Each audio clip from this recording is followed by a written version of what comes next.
This is a video I hoped I wouldn't have to make. Greetings, one and all. This is your metal dragon of chaos, Xanatrix Zadare. And this is a bit of an off-the-cuff sort of video. No script, no preparation, really.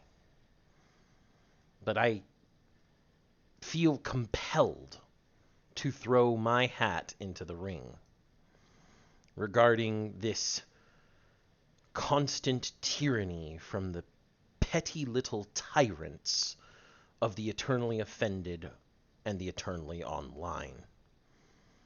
Yes, this was primarily spiked by the still ongoing bullshit regarding, well, Hogwarts Legacy. But it also carries to other things. The talks about Atomic Heart, or games that are promoted for bad reasons as well. Just because they have a thing that people should like to, if they want to be good people. And this has been an ongoing problem for years, but in the most recent discourse, this has become so constant, so chronic, that it's going to become a consistent window dressing for at least a few years. You've got content creators who are going to capitalize on all of this to make reaction content, and, you know, good power to them. I support the hustle. I support the grind. For those of you who are unaware, you should already know that I am a big fan of Asmongold, and, well, he makes content based off of bullshit all the time. So, nothing against them. But the primary perpetuation is still going to be these people who feel like they have to be the most correct. That they're only good if they're telling other people off for being what they perceive to be bad. Now, this isn't new. This is a thing that has happened for ages, prior to even the internet. But the nature of our constantly interconnected world is what has caused this to explode and congeal. So, with that in mind, I'm going to speak specifically to the Hogwarts Legacy backlash and bullshit. I'm going to briefly cover some of the Atomic Heart backlash and bullshit. And then I'm going to give a statement of intent, because I like my intentions clearly known. So, people, mainly people who can't get a grip on reality, continually and consistently attempt to smear associated Harry Potter properties because the IP holder, J.K. Rowling, is allegedly transphobic. I say allegedly because of all the arguments I've seen, the things that she has said are concerns caused by things that, while rare, do actually happen. And also, due to the particular age and era she was raised in and experienced, are going to be particularly concerning.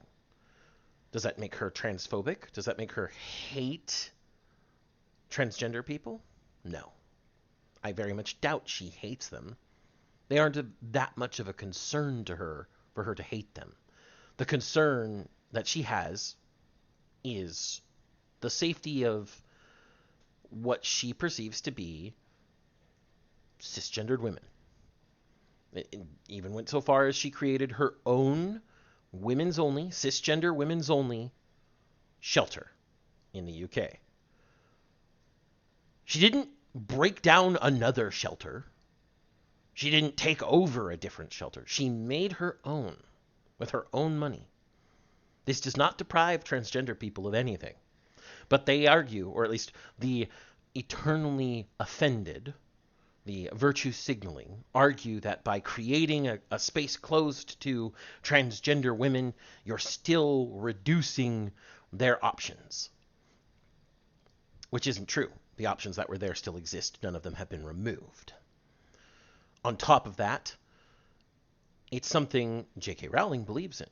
It shouldn't matter to the transgender people because of the fact that it is ancillary to them.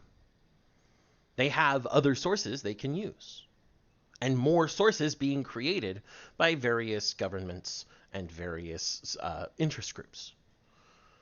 If anything, their options have been expanding and continuing to do so for years. So J.K. Rowling making one shelter that doesn't include them is hardly any sort of harm. But even if J.K. Rowling is the biggest transphobe, absolutely hates them, thinks they should all die, whatever she might believe, I don't say that these are her thoughts. I don't say that these are her beliefs.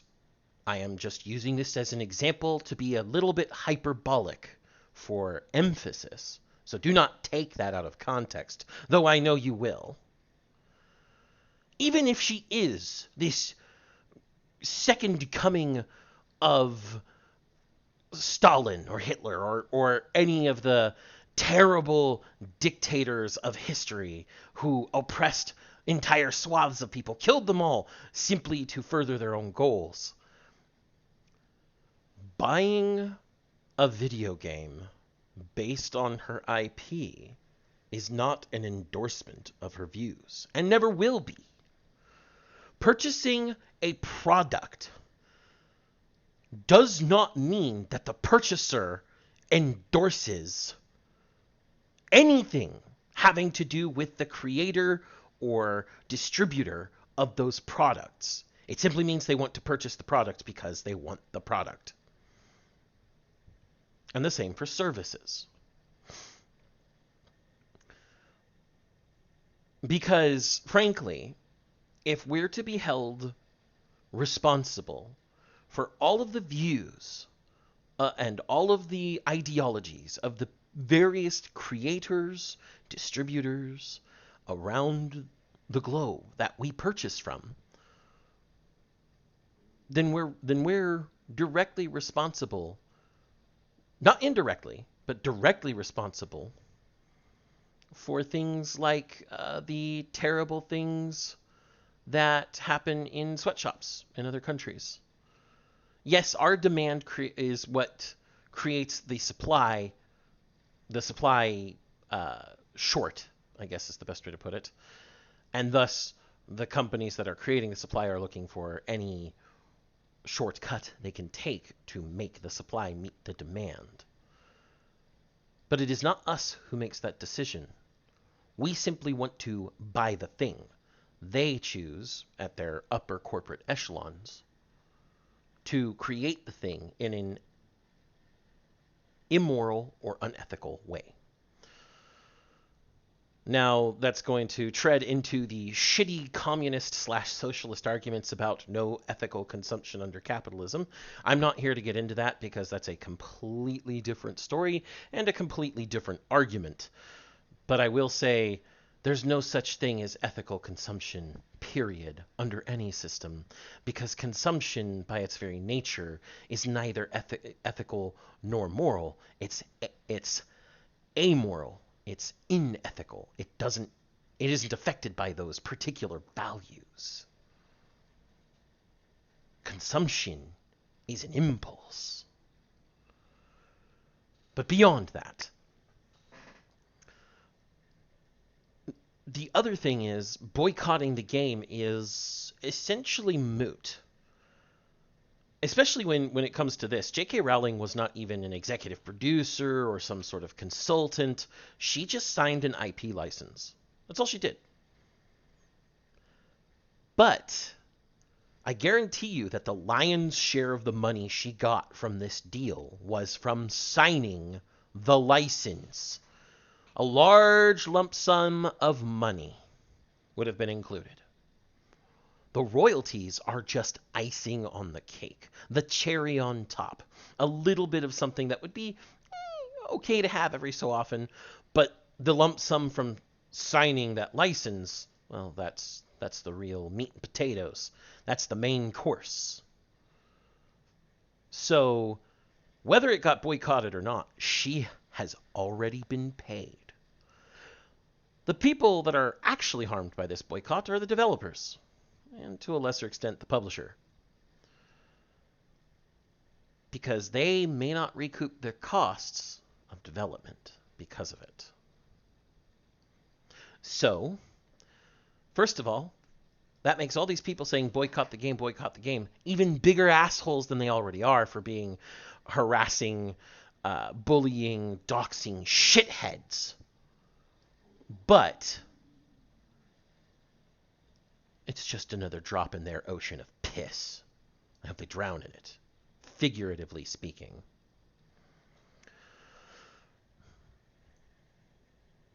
In inclusion to that, what about the other sources of income based on the Harry Potter and Wizarding World IPs? What about Pottermore? What about the Harry Potter sections of the Universal Studios parks? What about the movies? What about even the books that are selling to this day? Those things are making her far more money than this video game. Especially things like the theme parks or, the books themselves.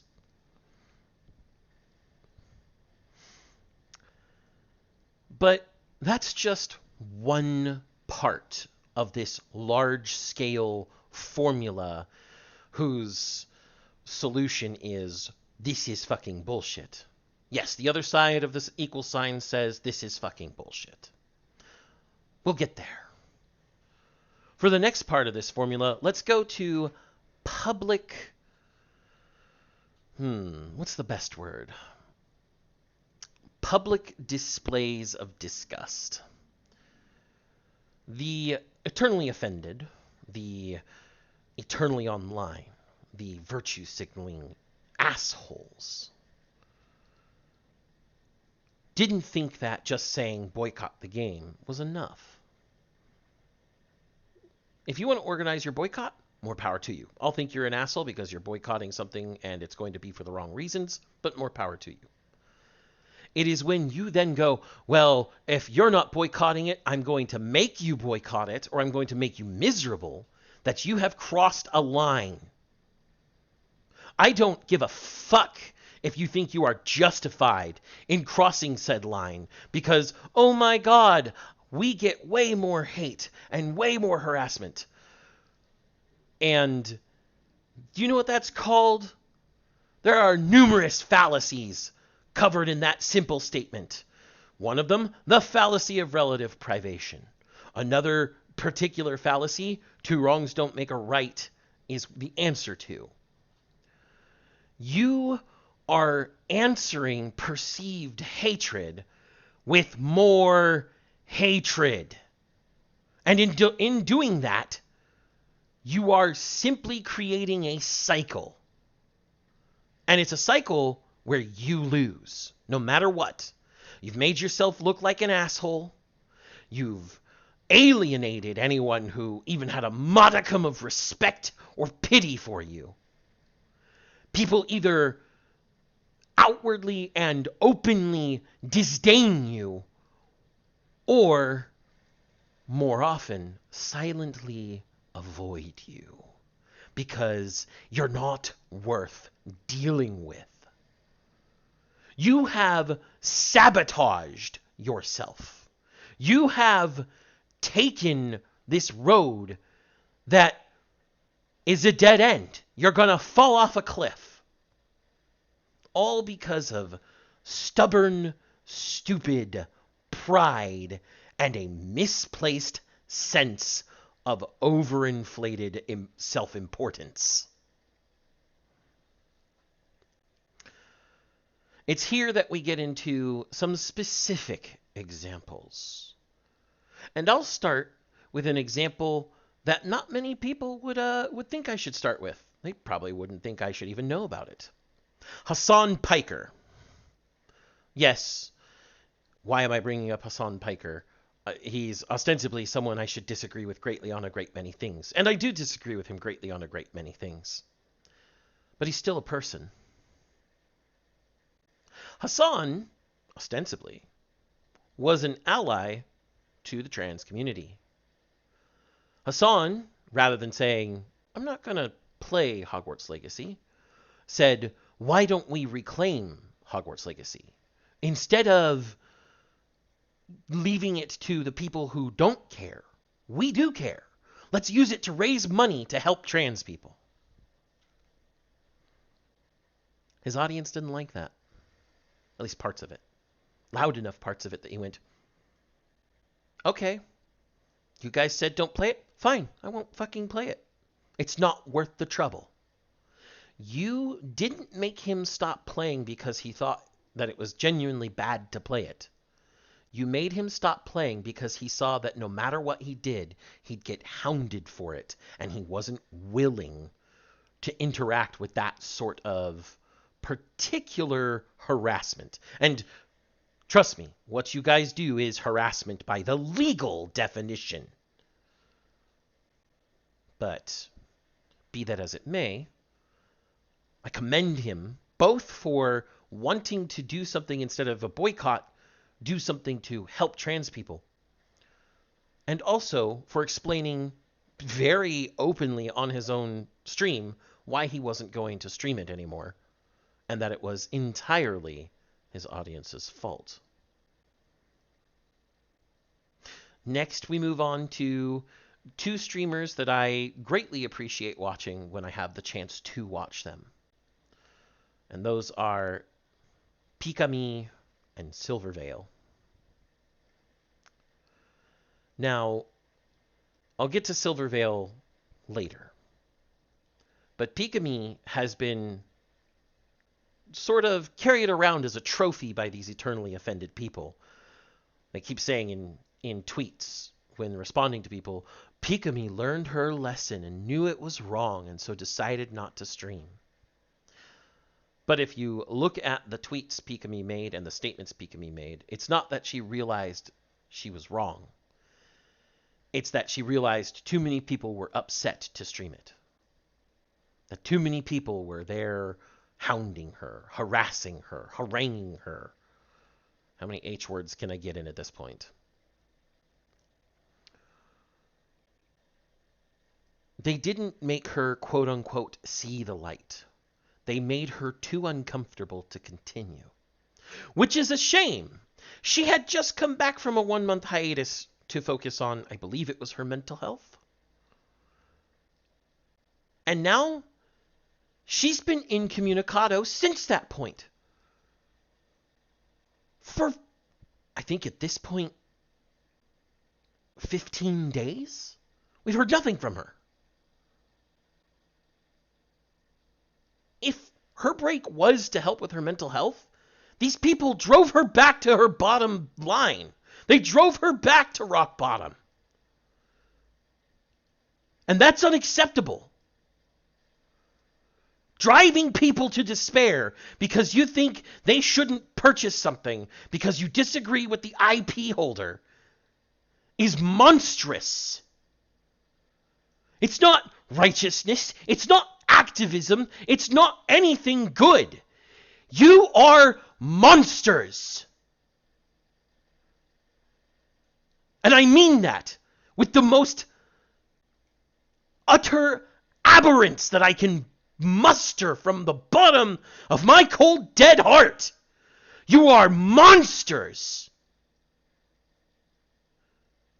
You are devils wearing the skins of humans. Demons walking among the people. Whether you are one of these alleged trans activists or one of their alleged allies, the word human should no longer apply to any of you. And it's No greater example of that than the fact that we've heard nothing from Pigamy, and the fact that with Silverveil, you drove her to speak about an issue she didn't feel she was ready to speak about, which, of course, because she wasn't emotionally prepared, did cause her to burst into tears.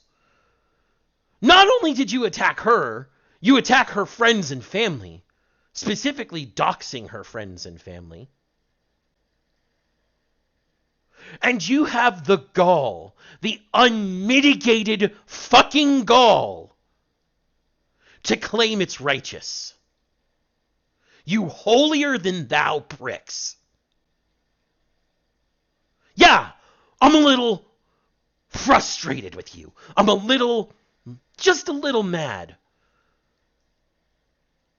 But I'm not all angry, because if I were angry, there'd be no video.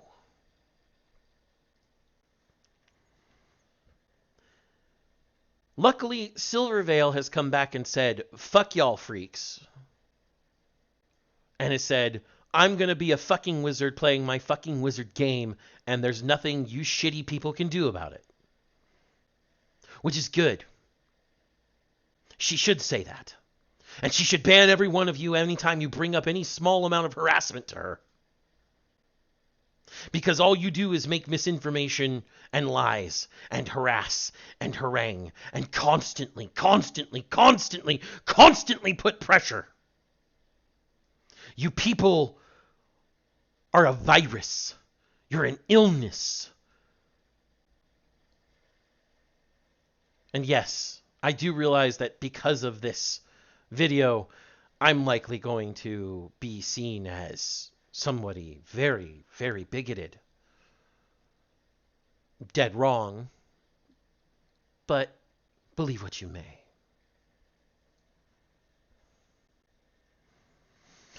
With that, we move more into the current new cycle, even though the Hogwarts Legacy cycle is still running. And that is the Atomic Heart cycle. We're already seeing the same pattern of people going and trying to convince streamers, don't play Atomic Heart. It's supported by the people who own the studio are people who support Russia's government, and so supporting this game means that you support genociding Ukraine. That is actually something I have seen. Supporting Atomic Heart means you support genociding the Ukraine. It is a claim made by these people. Once again, purchasing a product does not mean you endorse any of the ideological views of the product creator, the product distributor, anybody who created the IP, any of that. It means you just want to play the product because you think it's cool, at least in the case of a video game. But we're seeing the same cycle all over again, and I have no doubt that someone that is a little more emotionally vulnerable, someone along the lines of a Pigamy or a Silverveil, is going to get the same treatment that they got. And we're going to see that explosion happen again. And this cycle is going to be eternal. And it's always going to be these bullies, these constant aggressors, first of all, attacking, and then claiming that their attacks are successful, and then claiming that any attempt to say their attacks are not successful, especially by the people that they've attacked, is proof that their attacks are successful. It's a Kafka trap in the form of harassment.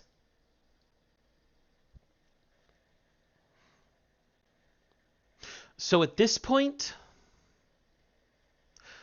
my message is as thus. For all of you petty tyrants, little dictators out there. The price of freedom is the blood of the brave. And you'll find no braver man on this earth than me.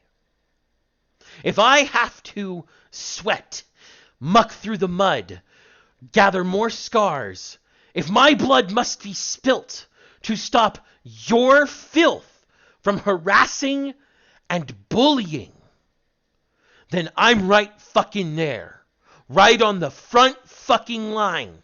Just like I was in school, just like I've been in my adult life. Every fucking time you people who wear your evil as virtue, wear it like a robe of purity and light, have stepped up in my life, I have come and smacked you down every time. And this time will be no different. So be prepared for that. Be prepared for my voice to be the gavel that announces your appointment with the metaphorical gallows. As for the rest of you, the people who know me, or even if you don't know me, understand me, listen well to my words. They seek to divide, they seek to conquer, and they seek to do it by making everyone seem evil. So let's meet their expectations and exceed them. We will be the most evil to them ever by supporting freedom, supporting rights for all, supporting people being harassed and bullied and trying to help them make it through. Oh yes, we're so evil because we support, at least to some small extent, the brightness of humanity and the brightness of unity between brothers, sisters, mothers, fathers, sons, daughters, aunts, uncles, cousins, all of them. We support raising each other up instead of tearing each other down. A house divided will not stand. So let us no longer be a house divided. Let these petty tyrants be divided. For they all are. You can go and see them even backbiting and tearing each other apart. So let us be this imposing cliffside, a natural wall thousands of feet high that they cannot surpass because they are too busy thinking about themselves. We will raise up humanity, and they will fall into obscurity. And when all is said and done, when everything is over and the dust settles, they, whether they realize they are wrong or they are right, because they aren't right, they may still think themselves right, whether they realize they are wrong or still think that they are right, they will be alone, cast out into a wilderness where no one listens to them and no one cares about them.